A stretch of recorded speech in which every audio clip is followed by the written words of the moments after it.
Andrew Hastie served in Afghanistan for the Australian SAS. He's now the Assistant Defence Minister.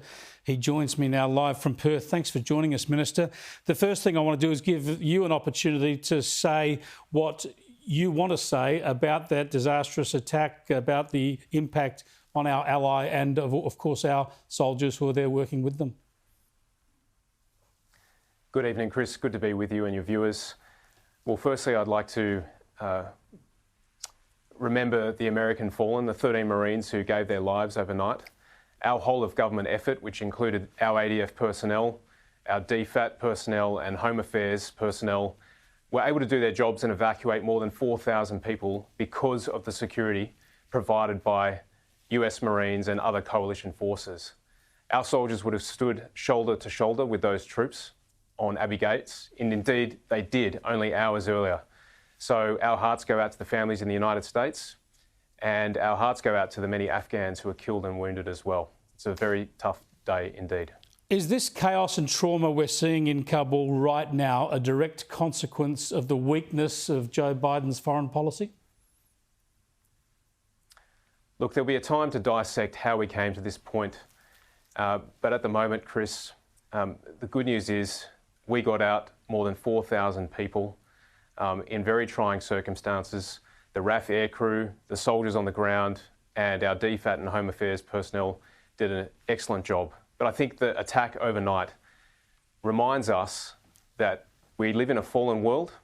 Evil exists, evil people do evil things, and weakness in the face of evil is provocative. So I hope the United States hunts down those responsible for these attacks and puts them in the grave, as the United States did to Osama bin Laden, the leader of al-Qaeda, al-Baghdadi, the leader of ISIS in Iraq and Syria, and Qasem Soleimani, the Quds Force commander, as part of the Iranian Revolutionary Guard. They need to fear us. This is basic deterrence, and our adversaries must fear us, which is why we need to go after these people. And I hope the United States get them. But you mentioned the fact that weakness is provocative. Did the Americans just grow tired of fighting evil, and in showing weakness now, that has been provocative to terrorists and the Taliban? Look, we've been in Afghanistan for 20 years. It's a long time. I joined the ADF at 18 or 19, starry-eyed and idealistic.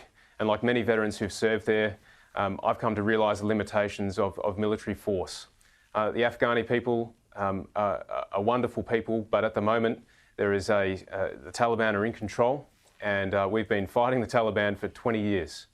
I'm a believer in Clausewitz's dictum that war is the continuation of politics by other means. And after all our political campaigning, did we create a better political reality? Or military campaigning, I should say, did we create a better political reality? Well, there were glimpses of it, certainly. We saw young girls going to school. We saw people having more freedom than they ever had under the Taliban in the 90s. But we've seen all that lost and squandered over the last couple of months, and that's really hard for veterans to see.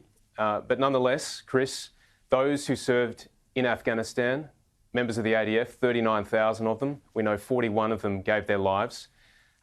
Their service was noble and honourable. And I think for a free people to survive and continue, they need to have soldiers, sailors and airmen who will fight and protect them. And we saw that over the 20 years in Afghanistan with members of the Australian Defence Force willing to lay down their lives to serve our country. Yes, but we see that no more. I want to ask you about your personal story, because you've told me before how 9/11, those attacks on 9/11 actually inspired you, motivated you to join the army and serve your country. 20 years on, with 9/11, the 20th anniversary just weeks away, what are your thoughts, having sacrificed as much as you did, to see it all turn out to be futile like this? It's tough. It's tough, Chris, but as a former US president said, success is never final, failure is never fatal.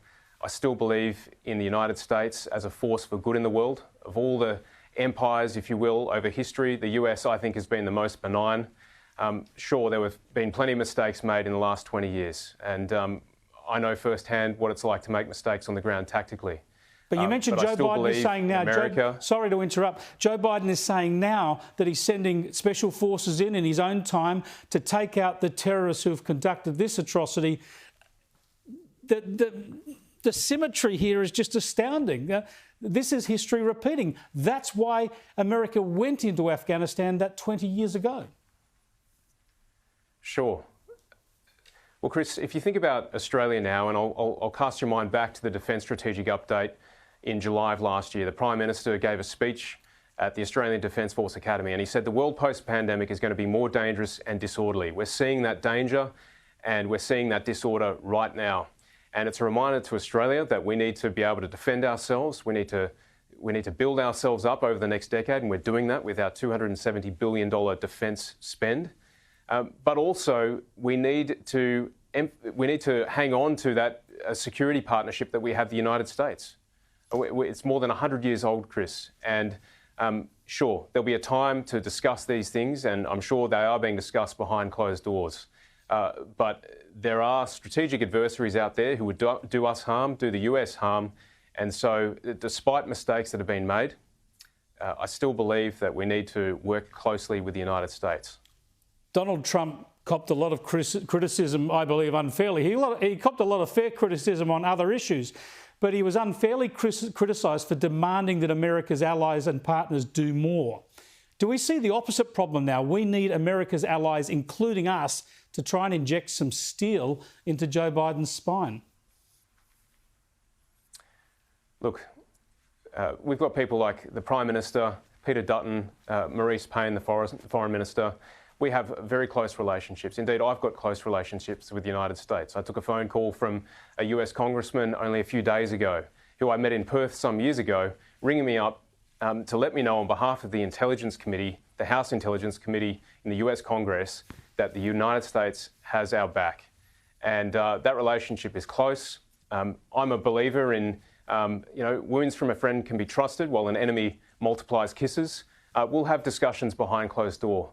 But on Sky, right now, I want to affirm the US alliance, and my hearts are with the US Marines and the families who are grieving the loss of their comrades today. Understandably. And just finally, Minister, I want to ask you about the 9/11 anniversary on the 11th of September this year. What will we see in Kabul from the Taliban and others? Are you filled with dread at what sort of commemoration we could see in Afghanistan? We'll see some of the ugliest propaganda since the days of ISIS. It'll be tough to watch. It'll be tough to watch, but we must reflect on the gains and the wins that we had over the 20-year period. We haven't had much terrorism in Australia as a result of our participation in Afghanistan and elsewhere. And the reality is, Chris, as I said, weakness is provocative. We can't just sit back and expect our adversaries to leave us alone. Sometimes you've got to meet them head on. That's why we went into Afghanistan. And again, it's a long 20-year period, which we're talking about. There'll be plenty of discussion about that. There's lots of armchair generals on Twitter, as you well know. I'm not going to add my voice to them. Suffice to say, ADF veterans can be proud of their service. The US is still a force for good in the world, and they're our security partner going forward. And so we need to keep building our relationship in the decade ahead. Thanks so much for joining us, Andrew. I appreciate it. Thanks very much, Chris.